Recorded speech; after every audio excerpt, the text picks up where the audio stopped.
Hi, I'm Angelina Armani. And I am Robert Hall. We're here with Sean Evans. And back to the movies. That's where you should be.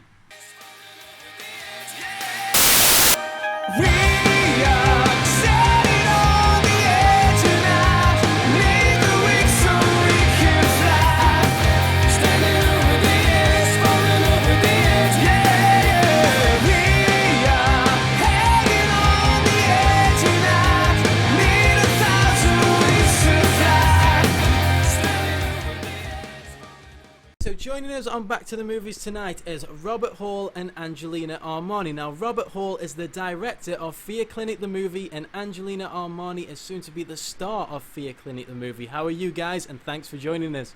Hey, thanks for having us. us. We're doing great today. We're actually getting ready for Comic-Con down here, so it's pretty exciting. We should say one of the stars because we have quite an eclectic ensemble.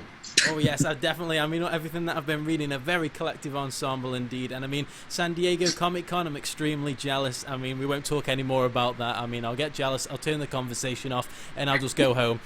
Right, so Fear Clinic, as mentioned, has been such an amazingly popular web series that sooner or later it had to be made into a film. Now, that decision to be made, is there now a pressure on you, Rob, to match the quality of the web series to make the film even better? Sure, there's always a pressure when you go to do that sort of thing, but I mean, I think we exceeded everyone's expectations because at the time when we did Fear Clinic, it was 2009, and there was still a little bit of a stigma on what a web series could be. When you think web series at that time, especially, you'd think cheap handheld cameras and crappy production value. And I think my idea was to try and put a feature film quality look on it, and I think we achieved that. So I mean, knowing that we could do that with the team that we had, I have no doubts about actually creating a feature version of it and really pushing the envelope. Yeah, fantastic. I mean, from the web series I've seen, I mean, it really seems to push the boundaries of special effects. Now, I know your special effects department, Almost Human, is working on this film. How hard was it to gel everyone together and to create such realistic special effects? For the series, you mean, right? For the series, yes. I mean, it was challenging, but I have a really good group of guys who I've had for a really long time. And, the most difficult thing is that they're used to me being there. So now when I'm directing something, whether it be the Laid to Rest movies or Fear Clinic or something, I'm there, but I'm there as a director. So it's slightly different.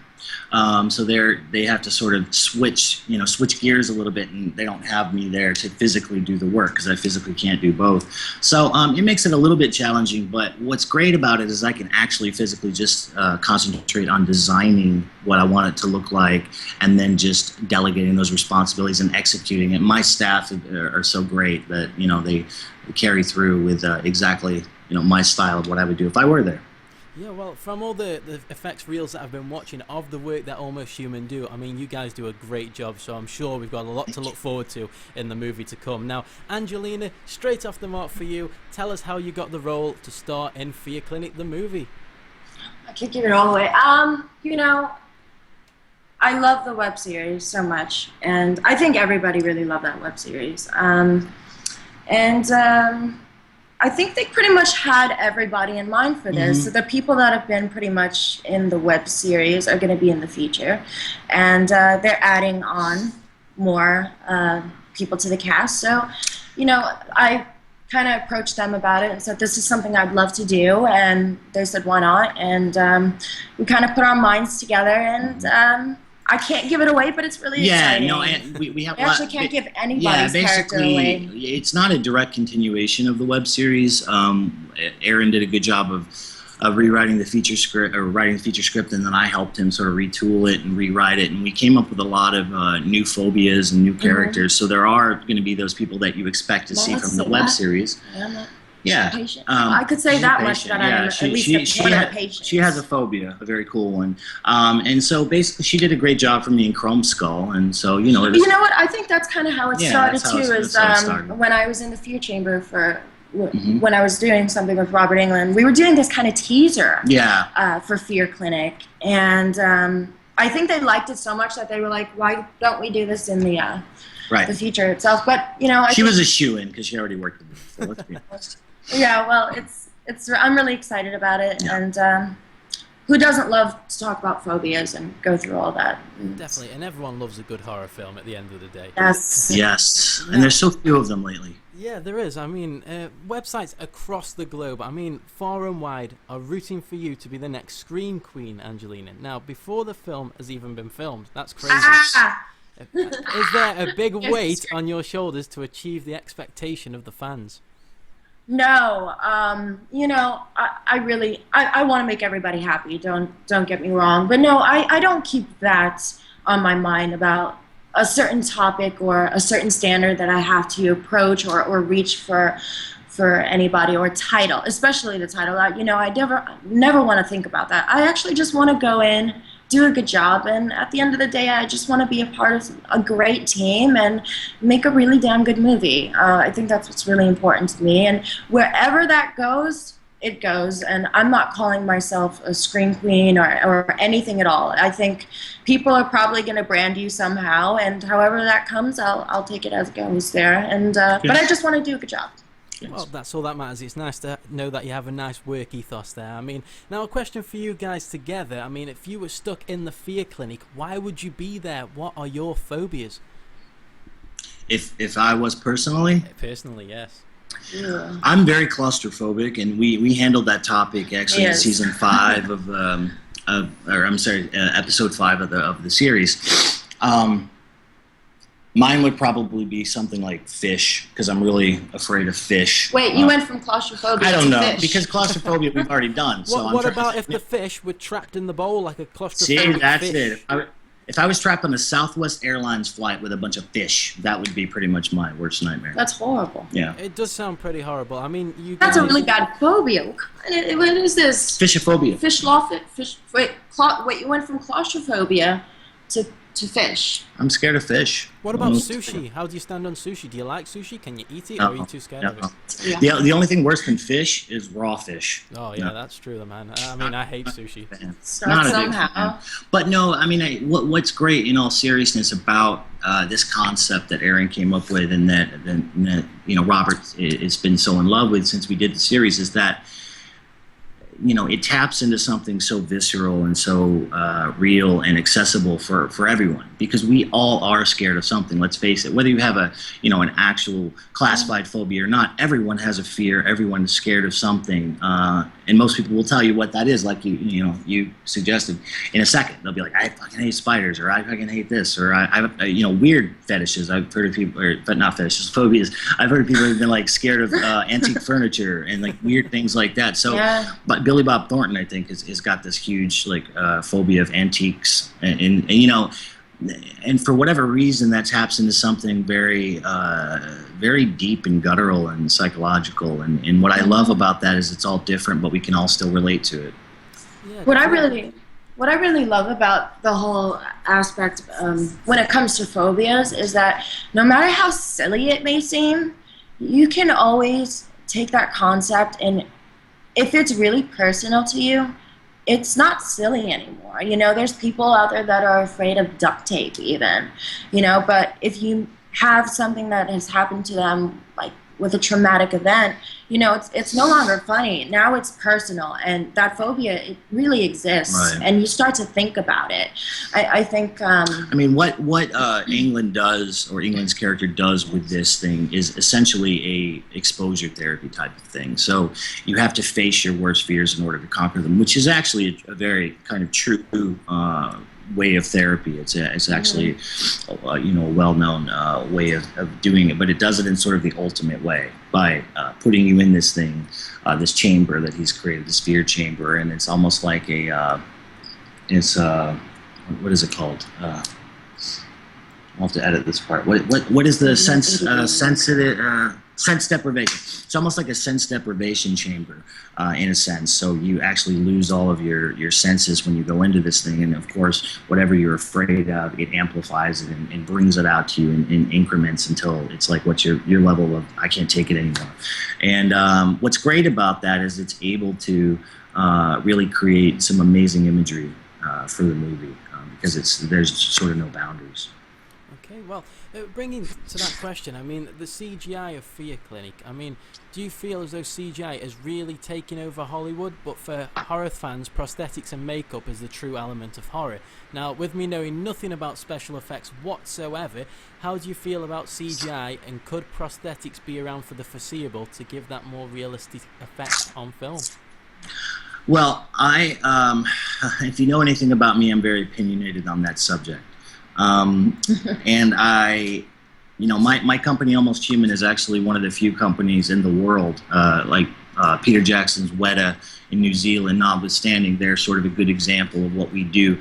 We are actually one of the only companies in California that does digital effects and makeup effects under one roof. So you come to us and we can actually do both. And we started doing that because of my laid to rest films. And when I started to create those, I was like, I want to go back to the how did they do that factor, which I think is sorely missing from films today. People see something and they go, oh yeah, computers, they do everything.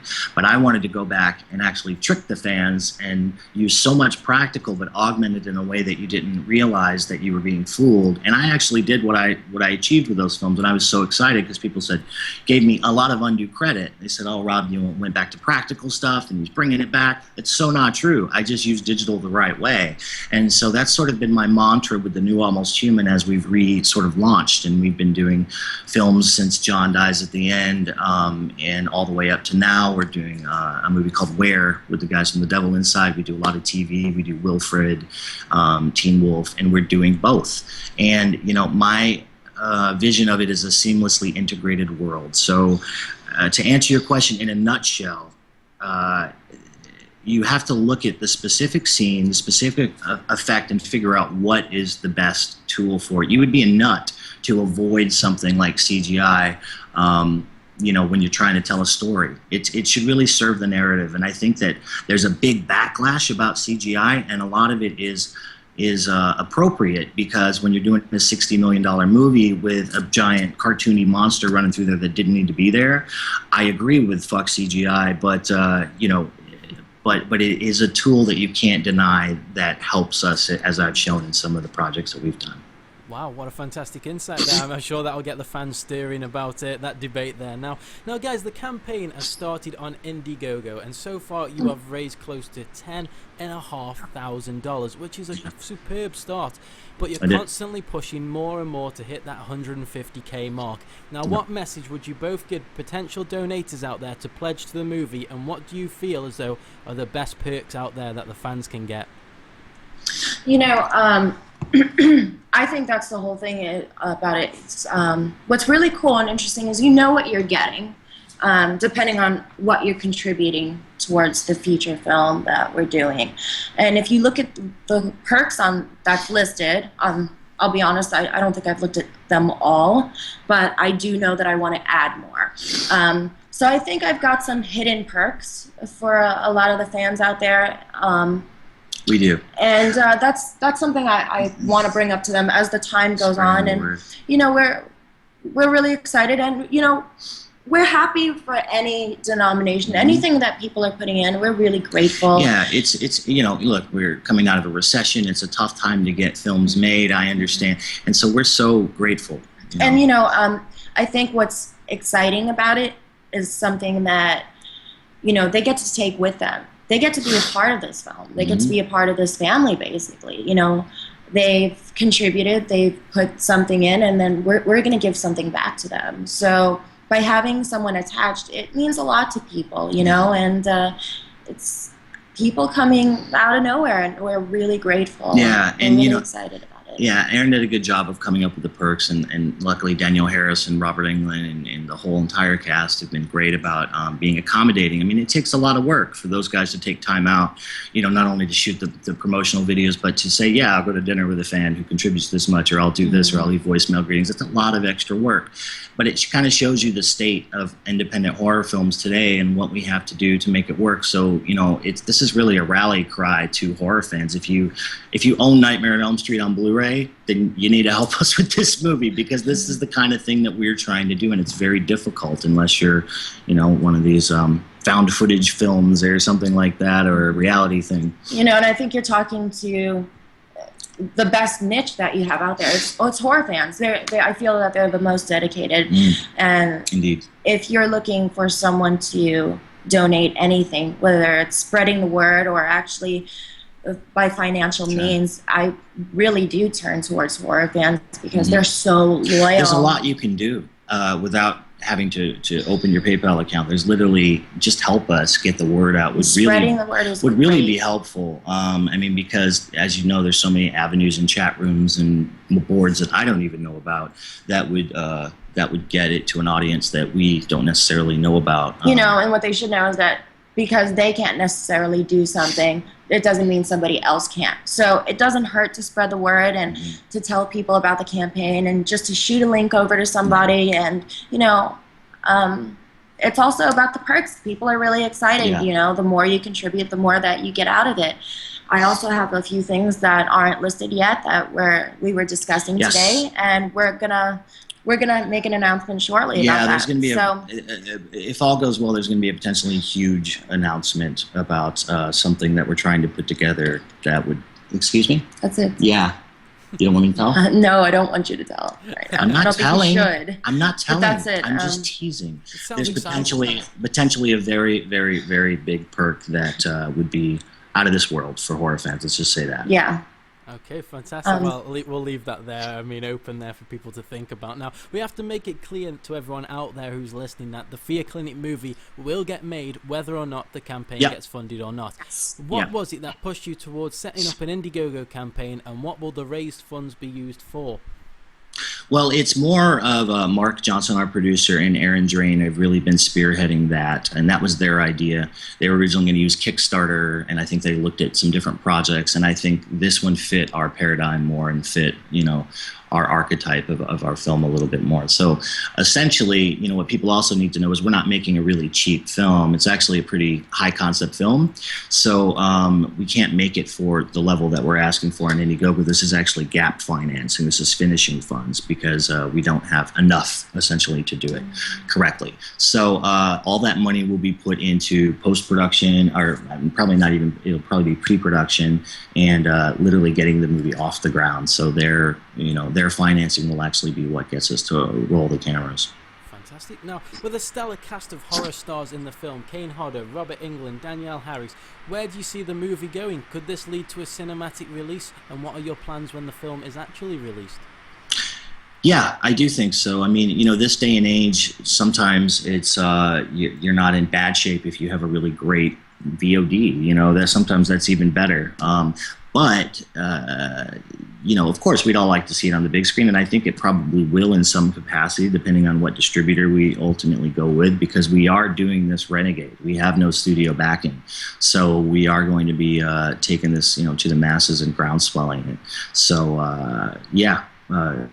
I think that answered your question, right? It did, yeah. We're definitely looking forward to put it that way. Now, a question slightly off topic here now. Horror legends, as mentioned, Kane Hodder and Robert Englund star in the film. Now, in an ideal world for you guys, where would you rather live? Elm Street or Camp Crystal Lake, and why? Camp Crystal Lake. I don't know. I think it's more room for me running around. I don't know. I think I can handle myself better outdoors than I'm not much on Elm Street. I don't know. You know, I never thought of that. That's really cool. I did actually. I thought of it, and I actually no. In all seriousness, I looked at the Elm Street house here in Hollywood about 4 years ago when it was for sale, and I was actually thinking of buying it. Wow. Unfortunately, it's on Genesee Avenue here in Hollywood. Unfortunately, they wanted way too much for it, and it was kind of a fixer-upper.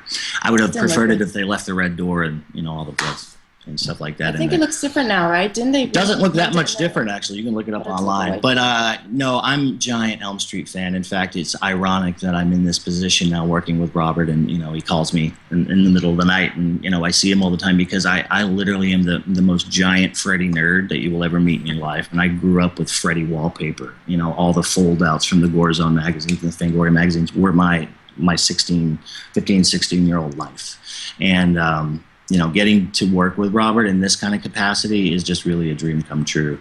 And so I'm a giant Freddy nerd. That's my, you know, I wear that on my sleeve. And so I would definitely rather live on Elm Street. I can definitely relate to you with that one. I mean, the whole reason that I started with my movie work in the first place, I purchased Michael Olosi's Unmasked book about Kane Hodder's life. A month later, I bought Hollywood Monster, which is Robert Englund's book. Straight away, I'd seen the films beforehand, but them books really catapulted me into pursuing my dreams, because those two stories from those two actors is unbelievable. Really is. Robert did a great job writing that book, the way he speaks. Yeah, definitely. Now, it's very fast. Yeah, very fast indeed. I mean, I was reading it and straight away I finished the book just like that. I mean, what a way to wrap things up, guys. I just want to say thank you very much for joining us. It's been an absolute pleasure. I wish you all the best of luck with the Indiegogo campaign, and thanks for bringing me on as part of the team. I really appreciate it. Thank you so much. Thanks a lot, and we'll talk to you soon.